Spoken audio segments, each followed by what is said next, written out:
আসসালামু আলাইকুম। মানুষ কি ভাববে সেটা নিয়ে আপনি ভাবতে যাবেন না, কারণ দিন শেষে সত্য কথা হচ্ছে আপনাকে নিয়ে কেউ কোনো কিছু ভাবছে না। কিছু মানুষ আছে, আপনি সফল হলে তারা হিংসা করবে, আপনি ব্যর্থ হলে তুচ্ছ তাচ্ছিল্য করবে, আপনি ভালো কিছু করলে সমালোচনা করবে, আর যদি মন্দ করেন তাহলে বদনাম করবে। যদি দামি ফোন ব্যবহার করেন বলবে ফুটানি, আবার যদি নর্মাল একটা ফোন ব্যবহার করেন তারা বলবে ফকিন্নি। আপনি এগিয়ে গেলে বাধা দিবে, থেমে গেলে অলস বলবে, দান করলে সওয়াব বলবে, চুপ থাকলে বোকা ভাববে। আপনি মানুষের ক্যারেক্টার পরিবর্তন করতে পারবেন না।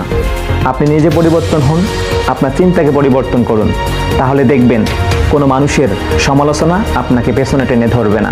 আসলে জীবনে কোনো কিছু করতে না পারা লোকগুলো আপনাকে কোনো কিছু হতে দিবে না। আপনি এ প্লাস পেয়েছেন, তারা বলবে ও এ প্লাস পেয়েছে, গোল্ডেন তো পায়নি। আবার যদি আপনি গোল্ডেন পান তাহলে বলবে গোল্ডেন পেয়ে কি লাভ যদি বিশ্ববিদ্যালয়ে ভর্তি হতে না পারে। আবার যখন আপনি ভালো একটা পাবলিক ইউনিভার্সিটিতে ভর্তি হবেন তারা বলবে ইউনিভার্সিটিতে পড়ে কি লাভ, ভালো তো সাবজেক্ট পায়নি। আবার যদি আপনি ভালো সাবজেক্ট নিয়ে বিশ্ববিদ্যালয়ে ভর্তি হন তারা বলবে ভালো সাবজেক্ট পড়ে কাল বেকার হয়ে আছে, দেখা যাক তুমি কি করো। এরা হচ্ছে সমাজের ভাইরাস। আপনি যদি এদের কাছ থেকে নিজেকে গুটিয়ে নিতে না পারেন, নিজেকে পৃথক করতে না পারেন, তাহলে আপনি জীবনের সব থেকে সফল কাজটি করেও মনে আনন্দ পাবেন না।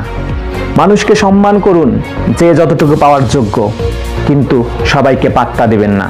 আপনি সেটাই করুন যেটা আপনাকে করতে হবে। তারপর যখন একদিন আপনি সফল হবেন তারা বলবে আমরা জানতাম তুমিই পারবা, তোমার প্রতি আমাদের ভালোবাসা ছিল। তাই আপনি নিজেকে ভালোবাসুন, আপনার পরিবারকে ভালোবাসুন। তবে আজ যাচ্ছি, কিন্তু যাচ্ছি না। দেখা হবে অন্য কোনো ভিডিওতে। সে অবধি আপনারা সকলে সুস্থ থাকুন, সুন্দর থাকুন। খোদা হাফেজ। আসসালামু আলাইকুম। মানুষ কি ভাববে সেটা নিয়ে আপনি ভাবতে যাবেন না, কারণ দিন শেষে সত্য কথা হচ্ছে আপনাকে নিয়ে কেউ কোনো কিছু ভাবছে না। কিছু মানুষ আছে, আপনি সফল হলে তারা হিংসা করবে, আপনি ব্যর্থ হলে তুচ্ছ তাচ্ছিল্য করবে, আপনি ভালো কিছু করলে সমালোচনা করবে, আর যদি মন্দ করেন তাহলে বদনাম করবে। যদি দামি ফোন ব্যবহার করেন বলবে ফুটানি, আবার যদি নর্মাল একটা ফোন ব্যবহার করেন তারা বলবে ফকিন্নি। আপনি এগিয়ে গেলে বাধা দিবে, থেমে গেলে অলস বলবে, দান করলে সওয়াব বলবে, চুপ থাকলে বোকা ভাববে। আপনি মানুষের ক্যারেক্টার পরিবর্তন করতে পারবেন না। আপনি নিজে পরিবর্তন হন, আপনার চিন্তাকে পরিবর্তন করুন, তাহলে দেখবেন কোনো মানুষের সমালোচনা আপনাকে পেছনে টেনে ধরবে না। আসলে জীবনে কোনো কিছু করতে না পারা লোকগুলো আপনাকে কোনো কিছু হতে দিবে না।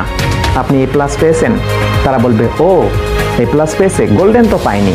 আবার যদি আপনি গোল্ডেন পান তাহলে বলবে গোল্ডেন পেয়ে কি লাভ যদি বিশ্ববিদ্যালয়ে ভর্তি হতে না পারে। আবার যখন আপনি ভালো একটা পাবলিক ইউনিভার্সিটিতে ভর্তি হবেন তারা বলবে ইউনিভার্সিটিতে পড়ে কি লাভ, ভালো তো সাবজেক্ট পায়নি। আবার যদি আপনি ভালো সাবজেক্ট নিয়ে বিশ্ববিদ্যালয়ে ভর্তি হন তারা বলবে ভালো সাবজেক্ট পড়ে কাল বেকার হয়ে আছে, দেখা যাক তুমি কি করো।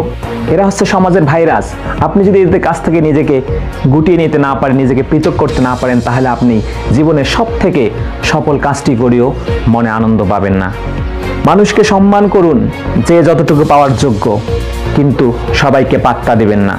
আপনি সেটাই করুন যেটা আপনাকে করতে হবে। তারপর যখন একদিন আপনি সফল হবেন তারা বলবে আমরা জানতাম তুমিই পারবা, তোমার প্রতি আমাদের ভালোবাসা ছিল। তাই আপনি নিজেকে ভালোবাসুন, আপনার পরিবারকে ভালোবাসুন।